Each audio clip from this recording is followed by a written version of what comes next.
தேவ பிள்ளையே, children of God, இது நித்திய ஜீவ காலமாய் ஊறுகிற ஊற்று. and this is a spring that will be welling up to eternal life. இன்றைக்கு என்ன அப்படி என்றா, Today, சபைகளுக்குள்ள என்ன கிடையாது அப்படின்னா, ஜீவ தண்ணீர் ஊற்று கிடையாது. there is no spring of living water in the churches today. இன்னைக்கு நம்ம சரீரத்துக்குரிய தண்ணீரை குடிக்கிறோம். We are drinking water that is needed for our physical body, ஆனா அதனால சரீரம் பலப்படுகிறது. and we are getting energy due to that. சரீரத்துக்கு தேவையான தண்ணீர் சத்து கிடைக்கிறது. We are getting the strength and energy by this water. பாருங்க, நம்ம இந்த தண்ணீர் எல்லாம் குடித்து இருக்கிறோம். நமக்கு சில நேரங்கள்ல வயிறு சரியில்லாம வயிறு போயிட்டு அப்படின்னா நமக்கு சரீரத்துல ஒரு பெரிய பலவீனம் வந்துடும். We drink this water, and if sometimes we become sick and we become there is some infection that happened due to this, we will become very weak. நம்ம போய் சில நேரங்களில் ஹாஸ்பிட்டல்ல போய் என்ன செய்யறோம், அட்மிட் பண்ண வேண்டிய சூழ்நிலை வருகிறது. அங்க சில நேரங்கள்ல குளுக்கோஸ் இதெல்லாம் ஏற்ற வேண்டிய பகுதி, ட்ரீட்மெண்ட் எடுக்க வேண்டிய பகுதி வருகிறது. And if we become weak, we will get admitted in the hospital and we get treated. அது சரீரத்திலே தண்ணீர் சத்து குறைகிற வேளையிலே, when there is dehydration in the body. ஆனா இன்றைக்கு சபைகளுக்குள்ளே நித்திய ஜீவ காலமாய் ஊறுகிற நீரூற்று இல்ல. And in today's church there is no spring of living water that will well up to eternal life. சமாரிய ஸ்திரீ அவள் சரீரத்துக்குரிய தண்ணீரை தான் அவள் எடுக்க வந்தா. Samaritan woman, she came to draw the water that is needed for the physical body.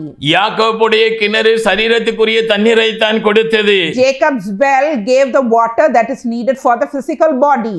ஆனா நம்ம ஆண்டவராகிய இயேசு கிறிஸ்து கொடுக்கிற தண்ணீரானது அது ஜீவ காலமாய் ஊறுகிற நீரூற்றாக இருக்கிறது. And the water that our Lord Jesus Christ is giving is the water of the spring of water that gives living water that will lead us to eternal life. இந்த நீரூற்று ஆண்டவராகிய இயேசு கிறிஸ்துவிடத்தில் இருக்கிறது என்பதை அந்த ஸ்திரியானவள் அறியாதிருந்தபடியினால் அவள், நீர் யாக்கோபை விட நீர் பெரியவரோ என்று அவள் கேட்கிறார்.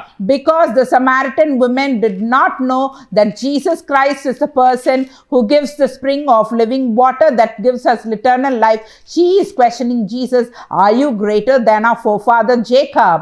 தேவ பிள்ளையே, Children of God, தண்ணீர் தாகத்தோடு இருக்கிற தேவனுடைய பிள்ளைகளுக்கு, who are thirsting, who are feeling very thirsty, யோவான் 7வது அதிகாரம் 37 இப்படியாக நாம் வாசிக்க கேட்கிறோம். John chapter 7 from verses 37 we read, இயேசு பண்டிகையின் கடைசி நாளாகிய பிரதான நாளிலே இயேசு நின்று, on the last day of the feast, the great day, Jesus stood up and cried, சத்தமிட்டு ஒருவன் தாகமாய் இருந்தால் என்னிடத்தில் வந்து பானம் பண்ண கடவான்.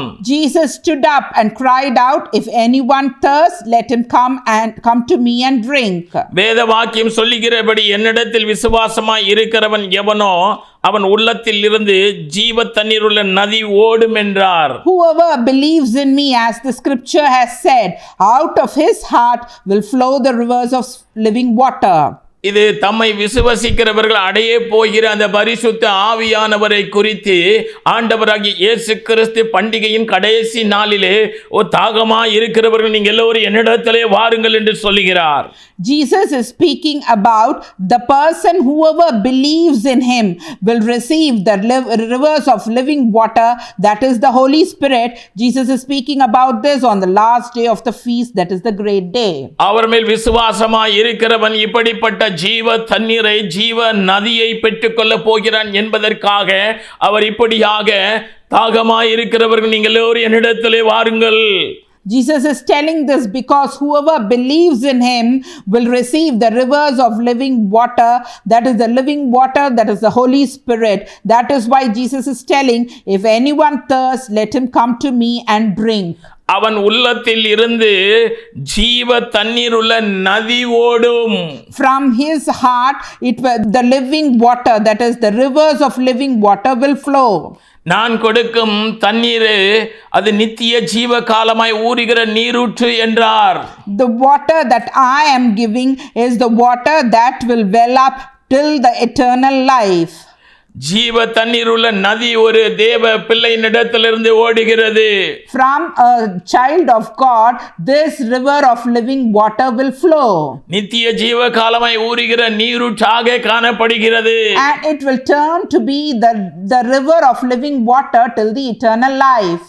தேவனுடைய பிள்ளைகளிடத்திலே, In the children of God, தேவ பிள்ளையே, children of God, இந்த நாளிலே இன்றைக்கு அதாவது சரீரத்துக்குரிய தண்ணீர் பஞ்சம் வந்தா நம்ம என்ன செய்கிறோம் அப்படின்னா எங்கெல்லாமோ தேடி ஓடி அலைந்து எங்கேயாவது இருந்து தண்ணீரை எடுத்து விடுகிறோம், கொண்டு வருகிறோம், குடிக்கிறோம், அதனால தாகம் தீர்த்து கொள்ளுகிறோம். children of God, nowadays if we thirst for physical body, we run about here and there, we search for water and we bring water from wherever we need.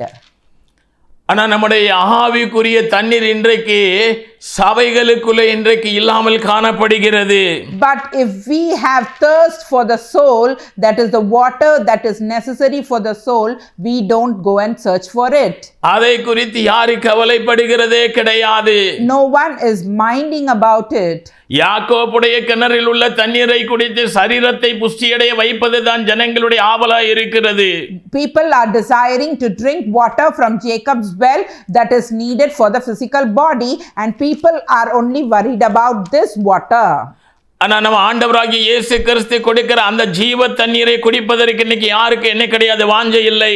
But no one is desiring to drink the rivers of living water that Jesus is giving.